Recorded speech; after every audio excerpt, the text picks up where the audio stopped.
పొద్దున్న లేస్తానే కానీ అతను ప్రెస్ మీట్ పెట్టిన నెక్స్ట్ డే చూస్తేనే తిప్పుకొచ్చి మళ్ళీ ఎవరైతే లేవనెత్తినారో, ఎవరైతే రెడ్ హ్యాండెడ్గా పట్టుకున్నారో మా పార్టీ మీదే మళ్ళీ బురద జల్లే కార్యక్రమం, మా పార్టీ నాయకుని మీదే బురద జల్లే కార్యక్రమం చేయడం చూస్తున్నాం.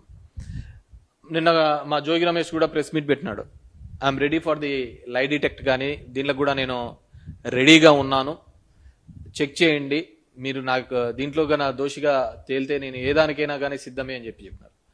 మీరు కంప్లీట్గా గన ఈ సినారియో గన చూస్తే ఏ విధంగా ఈ మద్యం కుంభకోణానికి సంబంధించి, ఈ కల్తీ మద్యానికి సంబంధించి ఏ విధంగా జరిగిందో మనం చూస్తే, ఎప్పుడో 3వ తేదీ మలకల్ చెరువులో ఈ మద్యపానం దీనికి సంబంధించి, కల్తీ మద్యంకి సంబంధించి ఎక్సైజ్ పోలీస్ వాళ్ళు ఆ రోజు పట్టుకొని 3rd పట్టుకున్నారు. 4th రోజున అక్కడ లోకల్ ఎడిషన్లోనే ఈ విధంగా రావడం జరిగింది. వస్తూ వాళ్ళు చెప్పిన దాని ప్రకారం చూస్తే, అక్కడున్న మనకు వీడియో కూడా ప్లే చేసి చూస్తే గన వాళ్ళు చెప్పిన దాని ప్రకారం చూస్తే ఇది కేవలం ఒక 2-2.5 సంవత్సరాల కిందట నుంచి జరుగుతోంది, 2-2.5 నెలల నుంచి జరుగుతోంది అని చెప్పేసి వాళ్ళు ఇవ్వడం జరిగింది. ఎక్సైజ్ సూపరింటెండెంట్ వాళ్ళు మాట్లాడుతూ చెప్పడం జరిగింది.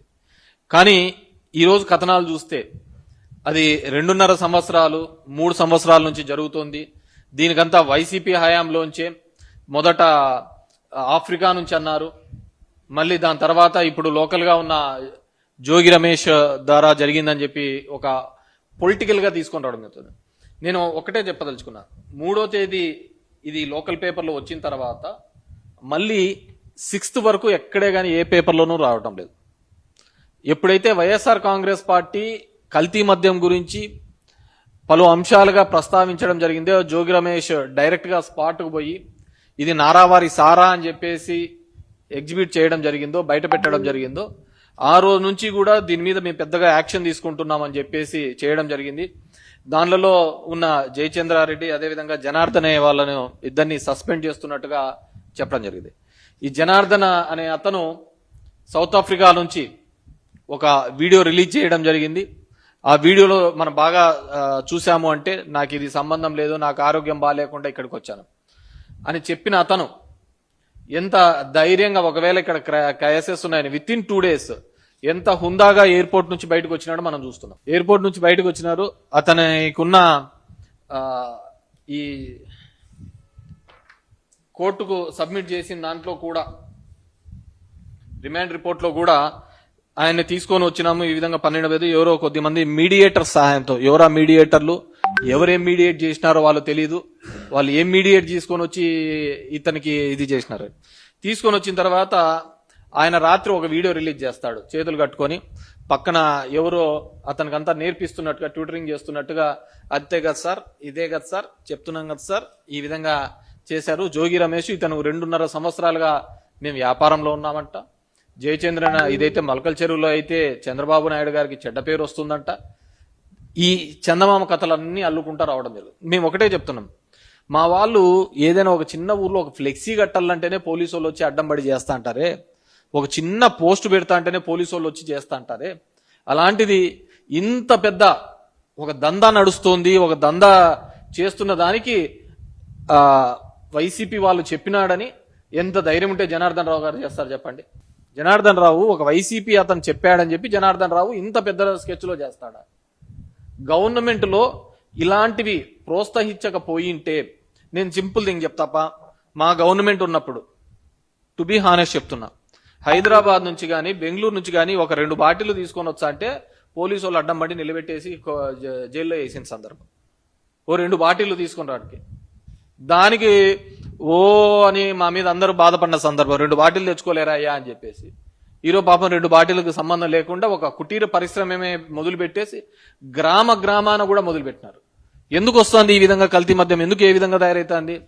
వీళ్ళు బెల్ట్ షాపులు అన్ని కూడా వేలాల్లో అమ్మినారు. 1,00,000, 2 లక్షలు, 3 లక్షలు, 9 లక్షలు, 10 లక్షల వరకు పోయిన వేలాలు. అక్కడ నా గ్రామంలో ఉన్న డిమాండ్ను బట్టి పోయినప్పుడు ఆ 10 లక్షలతో ఈ బ్రాండ్ షాప్లోంచి సరుకు తీసుకొని అమ్మితే వాళ్ళకేం పెద్ద లాభం రాదు. ఈ విధంగా కల్తీ చేసుకొని వస్తే మా ఏరియాలో కూడా, మా ధర్మవరం ప్రాంతంలో కూడా ఇప్పటికీ వైన్ షాప్స్లలో, కొన్ని తెలుగుదేశం పార్టీకి సంబంధించిన వైన్ షాప్స్లలో కదిరి నుంచి వచ్చి రాత్రిపూట వచ్చి బాటిల్ అలాగే ఉంటుంది, బాటిల్ అంతా ఇట్లా నీట్గా తిప్పుతారు, దాన్ని మాడుస్తారు, ఒక 2 కేసులు 3 కేసు ఒక కేసును 3 కేసులుగా తయారు చేస్తారు, వెళ్ళిపోతూ ఉంటారు. అంత నైటే వర్క్ జరుగుతూ ఉంటుంది. ఇది ప్రతి చోట ఉన్న పరిస్థితి. ఎందుకు ఈ నకిలీది వచ్చింది? కేవలం వీళ్ళందరూ ఈ బెల్ట్ షాపుల లాగా బాగా విస్తరించిపోయినాయి. ఈరోజు నిన్న చంద్రబాబు నాయుడు అంటున్నాడు బెల్ట్ షాపులు ఇవన్నీ మేమన్నిటినీ వచ్చి మీద కఠినమైన చర్యలు. బాగా గుర్తుపెట్టుకోండి, ఆయన ఒక్క మాట అన్నాడు అంటే ఖచ్చితంగా దానికి వ్యతిరేకంగా జరిగింటది. మేము తీసేస్తామంటే ఒక 4 పెరిగింటాయి తప్ప తగ్గే ప్రసక్తే లేదు. లా అండ్ ఆర్డర్ మీద మేము ఉపేక్షించము అంటే ఖచ్చితంగా గొడవలు జరిగింటాయి ఎక్కడో చోట. ఆ విధంగా చేస్తూ ఉంటారు. సో ఈరోజు వైఎస్ఆర్ కాంగ్రెస్ పార్టీ మీద ఈ విధంగా రుద్దే ఒక ప్రయత్నం నిజంగంటే కూడా నీచాది నీచమని. అందుకే నిన్న జోగి రమేష్ గాని వైఎస్ఆర్ కాంగ్రెస్ పార్టీ గాని ఒక థర్డ్ పార్టీ ఎంక్వైరీ చేయాలి అని చెప్పేసి సిబిఐ పార్టీకి మేము సిబిఐ దీని మీద ఇన్వెస్టిగేషన్ చేయాలి అని చెప్పేసి. ఎందుకంటే ఇక్కడ ఉన్న వాళ్ళు సిట్ అంటే సిట్టు, స్టాండ్ అంటే స్టాండ్. ఒక జగన్మోహన్ రావు అనే అతను వచ్చి జనార్దన్ రావు అని వచ్చేస్తాడు, వచ్చి ఒక స్టేట్మెంట్ ఇచ్చేస్తాడు, ఒక వీడియో పెడతాడు. అసలు ఈ ఇన్వెస్టిగేషన్ ఆఫీసరు ఈ విధంగా వీడియోస్ ఏ విధంగా లీక్ చేస్తాడు? తన ముందర ఇన్వెస్టిగేషన్ కాన్ఫిడెన్షియల్ గా జరగాలి, జరిగిన తర్వాత వీళ్ళంతా నిందితులు, వీళ్ళంతా ఈ విధంగా జరిగిందని. అది ఏ పార్టీ వాళ్ళు ఉన్నా కానీ ఒక ఇన్వెస్టిగేషన్ అంటే ఆ విధంగా జరగాలి. వీళ్ళు కల్ప్రిట్స్, వీళ్ళు దొంగలు, వీళ్ళు దొరికారు, వీళ్ళు ఈ పద్ధతిలో చేశారని చూపించాలి. కానీ దాన్ని పొలిటికలైజ్ గా చేయడం, అది పొలిటికల్ గా ఇబ్బంది కలిగించాలి అవతల పార్టీని అనే ప్రయత్నం చేయడం నిజంగా అంటే మీరు దీనికి ఏదన్నా కానీ ఒక లాజికల్ కంక్లూజన్ గా ఎక్కడ దొరికారు అని మూలాలు కనిపెడితే ఇక్కడికి ఆగుతుంది. అది మిగతా పార్టీల మీద రుద్దే కొద్దీ ఖచ్చితంగా తెలుగుదేశం పార్టీకి అదే విధంగా నష్టం కలుగుతుంది తప్ప లాభం కలుగుతుంది. మీకు ఎవడు సలహాలు ఇచ్చాడో ఏమో కానీ అన్ని అవతల పార్టీ మీద బురద జల్లండి తర్వాత మీకు మేలు జరుగుతుంది అనే పద్ధతికి అది నిజంగంటే తప్పుడు ఆలోచన, ఖచ్చితంగా ఇబ్బంది పెట్టే పరిస్థితి తెలుగుదేశం పార్టీకి. ఎందుకంటే ఇంతకుముందు విజయవాడలో కూడా కాల్మనీ జరిగినప్పుడు అలాగే జరిగింది. అంత కాల్మనీ అనగల మళ్ళీ ఎవడో వైసీపీ వాళ్ళు ఉన్నారని చెప్పేసి దాన్ని చేసే ప్రయత్నం చేస్తున్నారు. కానీ ఈ రోజు ఎందుకంటే చంద్రబాబు నాయుడు నిన్న ప్రెస్ మీట్ లో చెప్పినారు 30,000 మంది చనిపోయినారు. ఈ షోమి 1 పోస్ట్ మార్టం దట్ ఈ గత ప్రభుత్వంలో మద్యం వల్ల చనిపోయినారని ఒక పోస్ట్ మార్టం చూపించండి, ఒక కంప్లైంట్ చూపించండి. ఈరోజు చాలా మంది చెప్తున్నారు, లోకేష్ చెప్తున్నాడు మేమే కనుక్కున్నాము, మేమే దీన్ని కల్తీ మద్యాన్ని అరికట్టే ప్రయత్నం చేస్తున్నారు. ఖచ్చితంగా అరికట్టాలి చేస్తే తప్పే కాదు, కానీ ఈ విధంగా దొరికిన దాన్ని కప్పిపుచ్చుకునే ప్రయత్నం చేస్తున్నారు. ఆ కప్పిపుచ్చుకునే ప్రయత్నంలో భాగంగానే మీరు ఈరోజు వైసీపీ పార్టీ వాళ్ళ మీద ఇంకోరి మీద రుద్దే ప్రయత్నం చేస్తున్నారు. డెఫినెట్ గా మీ అందరినీ కోరుకునేది ఏంటంటే ఈ మీడియా ద్వారా తెలియజేసేది, ఎవరైతే దీంట్లో ఉన్నారో వాళ్ళు ఆ పార్టీ ఈ పార్టీ అని సంబంధం లేకుండా నిష్పక్షపాతంగా విచారణ జరగాలి అంటే అది ఒక సిబిఐ ద్వారానే, థర్డ్ పార్టీ ఇన్వెస్టిగేషన్ ద్వారానే జరుగుతుంది. మేము సిట్ అంటే సిట్టు, వీళ్ళంటే వేసినాం. దానిలో ఉన్న ఆఫీసర్లందరూ నాకు తెలుసు. మా జిల్లాలో ఎస్పీగా పనిచేసిన అతనే అశోక్ కుమార్.